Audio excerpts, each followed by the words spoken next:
The ever-increasing complexity of today's world calls for a critical transformation in leadership from managing and protecting boundaries to boundary spanning. Do you agree with that statement? It's a quote from Dr. Chris Ernst, formerly a senior boundary spanning leadership researcher and now a change maker at the Bill and Melinda Gates Foundation. In this presentation, we will explore the boundary spanning leadership role. We will define the role, explore the types of boundaries these leaders work across, discuss their relevance to global development, and look at some of the key competencies they typically possess. Let's begin by defining a boundary spanning leader. These leaders excel at communicating, influencing, exchanging information across boundaries, and building relationships, coalitions, and trust. For example, they may help to build relationships and foster collaboration across many stakeholder groups working on a development project. They also engage in boundary spanning leadership, which we can define as the capability to establish direction, alignment, and commitment across boundaries in service of a higher vision or goal. Unfortunately, there is little consistency in the terms used to describe these leaders. Other terms include partnership brokers and policy entrepreneurs. The boundaries that they may need to work across include vertical, horizontal, stakeholder, demographic, or geographic boundaries. Vertical boundaries relate to seniority and authority, such as management levels in a hierarchical organisation. Horizontal boundaries relate to groups of people with different expertise or experience. For example, boundaries between groups of engineers and planners. Stakeholder boundaries relate to people from different organisations or social groups.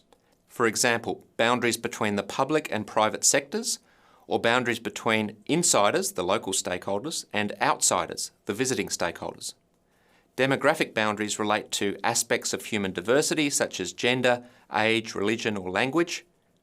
Geographic boundaries relate to physical location. For example, in a development project that involves managing a major river basin, project partners may be located in different countries.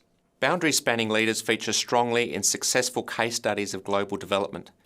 This role is needed when the leadership context is characterised by high levels of complexity, multiple stakeholders, the need for collaboration and partnerships, and the existence of significant barriers between stakeholders, such as those relating to trust, culture, and language. Contributing significantly to our understanding of boundary spanners, Dr. Paul Williams identified 4 different roles they may play. The first is the reticulist. In this role, they are especially sensitive to and skilled in bridging interests, professions, and organisations. The second is the interpreter or communicator. In this role, they seek to understand the perspectives of different stakeholders, share information, and foster clear communication between people and groups. Key competencies include active listening, demonstrating empathy, clearly communicating, and building trust. The third role is the coordinator. In this role, they organise the process of collaboration and align people's efforts towards a shared vision. Key competencies include project managing, planning, monitoring, and coordinating. The fourth role is the entrepreneur. In this role, they act like champions to question the status quo, suggest alternative approaches, foster creative thinking, and take some risks. Key competencies include encouraging innovation, systems thinking, initiating change, and building coalitions. We've already generated a healthy list of competencies that boundary spanning leaders would ideally possess. Let's take a moment to focus on 3 abilities that are critical for this role.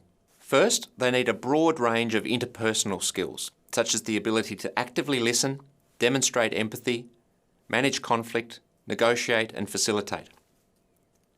Second, they need to be able to read, design, cultivate and maintain social networks. In other words, think about what relationships they need to strengthen to help deliver the outcomes they want and ensure that these relationships are in place before they are needed. Third, they need the ability to influence without authority. Consequently, they need to draw on sources of personal power, such as their credibility, likability, relationships, and expertise. The transformational leadership style is also suited to this context. So what does this mean for you as a developing leader? Now that we understand the importance and nature of the boundary spanning leadership role, please reflect on these 4 questions. 1. Is this a leadership role you should learn to do well? 2. What strengths and weaknesses do you already have that could help or hinder you in performing this role? 3. What methods could you use to learn more about this role, either from others or from personal experience? 4. Should you focus on improving your ability to do the boundary spanning role in your leadership plan? The reality is none of us know exactly what we will be doing in the future. It's a safe bet, however, that most knowledge workers in the 21st century, from recent graduates to seasoned CEOs, will increasingly need to work across different types of boundaries, influence without authority, and build partnerships. Investing time in learning how to do the boundary spanning leadership role well seems like a good investment to me.